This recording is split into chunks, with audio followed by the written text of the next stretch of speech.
the degree that which you need that external validation obviously is going to start impacting this authenticity, right? Mm-hmm. So one thing, when I was kind of looking up some stuff and gathering some information, I don't even know how synonyms were coming up, but so the synonym of one of them, there's many, but one of the synonyms of validate is authenticate. And I'm like, how amazing. It's obviously it's still the root word's the same, but it's still that authenticity piece.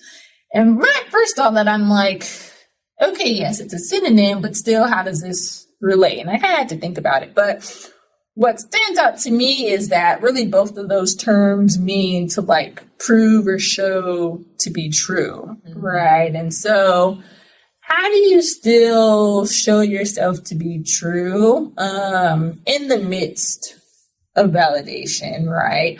And really without that constant validation from others.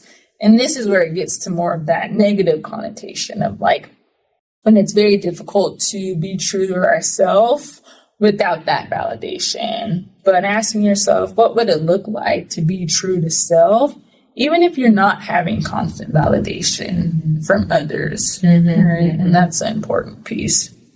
And it makes me think like perhaps when external validation is perhaps taking up a huger space in your life, are you being true to yourself? Truly, like, are you being authentic to yourself, or do you feel that you need to contort yourself, or are you made to contort yourself to fit whatever the external validation is? Yeah, definitely. And I think to, I guess, normalize why this can be so difficult to stay true to that authentic self without the validation of others, because it takes us back to that need and sense of belonging, right? And it's a huge risk to put our authentic selves out there, an authentic version of ourselves out there. Yeah. And there's a risk that it may not be validated by some people, right? Yeah, some people will love it, right? I love your personality. I love who you are. And some people are like, we don't mesh, right? I don't like you. And that's just a huge risk that we take. But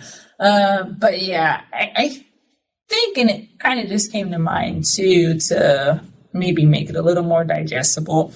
Really, the internal validation, you're going to be like moving within the self, right? Where the external, it's going to require you to move outside of yourself. And sometimes that means moving outside of your authentic self also. And once you get to that point, that's when you're like, oh, let's pump the brakes a little bit, right? Because I still want to move from a place of like inner versus getting feedback first and then moving that way, right?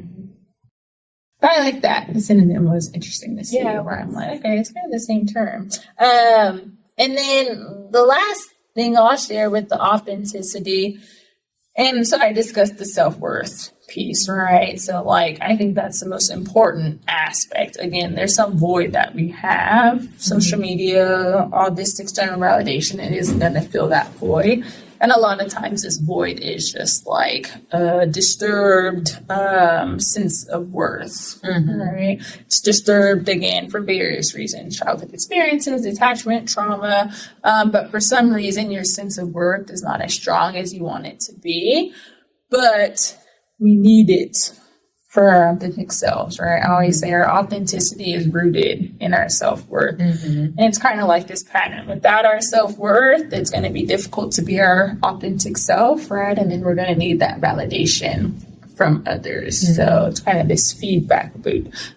So how do we maintain our sense of self and sense of worth so then we can maintain our authenticity? And that's why we're tying in just the societal piece and cultural piece, because in this day and age, it is extremely difficult to be true to self. It's extremely difficult to show up as your authentic self. And so, but hopefully with this more understanding and normalization of validation, hopefully it helps individuals really embrace some aspects of validation and use it to enhance their authentic self too. So thanks for tapping in to All Things Authentic. Make sure you subscribe to the channel. For full episodes, find All Things Authentic on your favorite podcast listening platform.